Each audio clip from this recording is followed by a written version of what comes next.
Allahumma salli wa sallim ala Sayyidina Muhammadin. Assalamualaikum warahmatullahi wabarakatuh. Innal hamdalillah nahmaduhu nasta'inuhu nastaghfiruh wa na'udzu billahi min syururi anfusina wa min sayyiati a'malina may yahdihillahu fala mudhillalah wa may yudlil fala hadiyalah.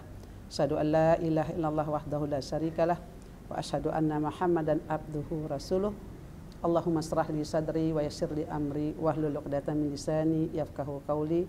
Rabbi zidni ilma warzuqni fahma. Raditu billahi rabba wa bil islami dina wa bi Muhammadin nabiyya wa rasula la nabiyya ba'da.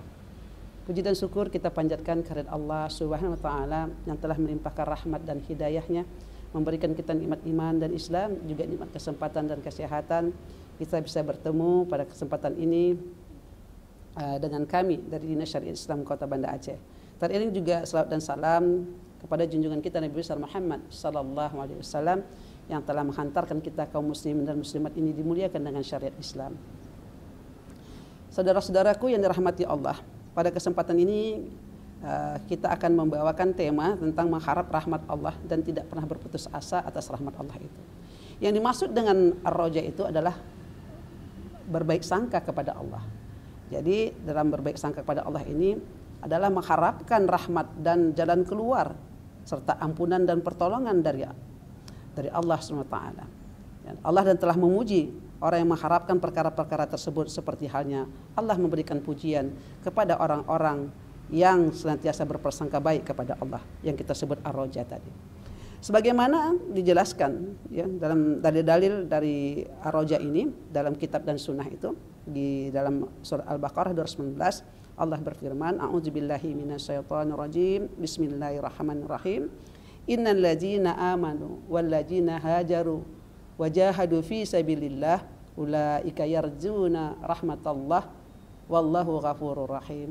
Allah berfirman, sesungguhnya orang-orang yang beriman dan orang-orang yang berhijrah dan orang-orang yang berjihad di jalan Allah, mereka mengharap rahmat Allah dan Allah Maha Pengampun lagi Maha Penyayang. Saudara-saudaraku yang dirahmati Allah, dari sebuah hadis kita merunut sebuah hadisnya dari Anas bin Malik juga. Nabi pernah masuk ke dalam rumah seorang sahabat ya, pada saat sahabat pemuda itu adalah dalam keadaan sakaratul maut ya. Rasulullah SAW bersabda, bagaimana keadaanmu wahai pemuda? Maka pemuda itu berkata, ya Rasulullah SAW, aku mengharapkan rahmat Allah dan aku sangat takut akan dosa-dosa aku. Kemudian Rasulullah SAW bersabda, tidaklah takut dan roja berkumpul dalam hati seorang hamba. Roja tadi ya, berbaik sangka tadi. Dalam keadaan seperti itu kecuali Allah akan memberikan kepadanya apa-apa yang diharapkannya. Dan akan memberikan keamanan kepadanya dari perkara yang dia takutkan. Ini hadis riwayat Tirmidzi dan Ibnu Majah ya. Kemudian kenapa kita mesti merasa takut atas rahmat Allah? Allah Maha Pengampun. Ayat tadi itu Allah Maha Pengampun dan Maha Penyayang. Jadi kalau begitu senantiasa kita tidak boleh berburuk sangka kepada Allah, tapi senantiasa berbaik sangka kepada Allah yang kita sebut tadi ar-raja tadi. Saudara-saudaraku yang dirahmati oleh Allah, di sebuah hadis lagi dari Wasilah bin Asqa ya, Rasulullah bersabda, Allah berfirman, aku tergantung prasangka seorang hambaku. Apabila hambaku itu berprasangka baik kepadaku, maka baiklah aku. Dan apabila hambaku itu berburuk sangka kepadaku, maka keburukanlah baginya. Oleh karena itu jangan pernah kita berburuk sangka kepada Allah. Jangan pernah berputus asa dari rahmat Allah. Senantiasa berharap atas rahmat Allah.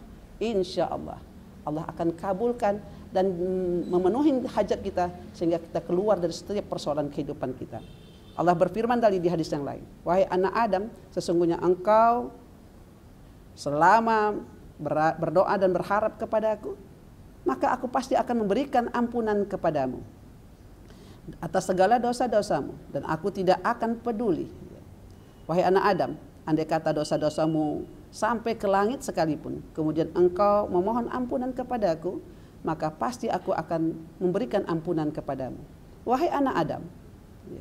jika engkau datang kepadaku dengan membawa kesalahan sepenuh bumi, maka aku akan datang bertemu denganmu membawa ampunan sepenuh bumi juga. Sesungguhnya sedikit pun tidak pernah menyekutukanku, kata Allah, maka semuanya akan aku ampunkan dosa-dosamu. Jadi syaratnya tidak pernah menyekutukan Allah. Saudara-saudaraku yang dirahmati Allah, tidaklah bercampur antara berbaik sangka ar-rajat tadi dengan berburuk sangka atau putus harapan daripada rahmat Allah. Sebagaimana yang Allah sampaikan kepada kita untuk senantiasa tetap berharap banyak kepada Allah, bukan kepada makhluk. Kalau kita berharap kepada makhluk, maka kita akan mendapatkan suatu saat kekecewaan. Tapi kalau kita berharap kepada Allah, maka Allah akan memberikan rahmatnya dalam bentuk kasih sayangnya, jalan keluar setiap persoalan kita. Betapa banyak orang dengan kaya hartanya, tapi tidak pernah merasa bahagia. Betapa banyak juga orang dengan miskin dengan hartanya, tapi senantiasa tidak pernah merasa menderita. Karena apa? Karena dia selalu berbaik sangka kepada Allah. Saudara-saudaraku yang dirahmati oleh Allah, ingat pesan Rasulullah, akan ada 3 golongan manusia yang tidak akan ditanya di hari kiamat, yaitu yang pertama adalah orang yang mencabut selendang Allah, yaitu sombong. Yang kedua adalah orang yang meragukan perintah Allah atas syariat-syariatnya. Yang ketiga adalah orang yang berputus asa dari rahmat Allah. Oleh karena itu, teruslah kita mengharap rahmat Allah dan jangan pernah berputus asa menghadapi masa ke depannya nanti. Yang benar datang dari Allah, yang salah itu datang dari saya. Mohon diperbanyak maafnya. Billahi taufiq wal hidayah. Wassalamualaikum warahmatullahi wabarakatuh.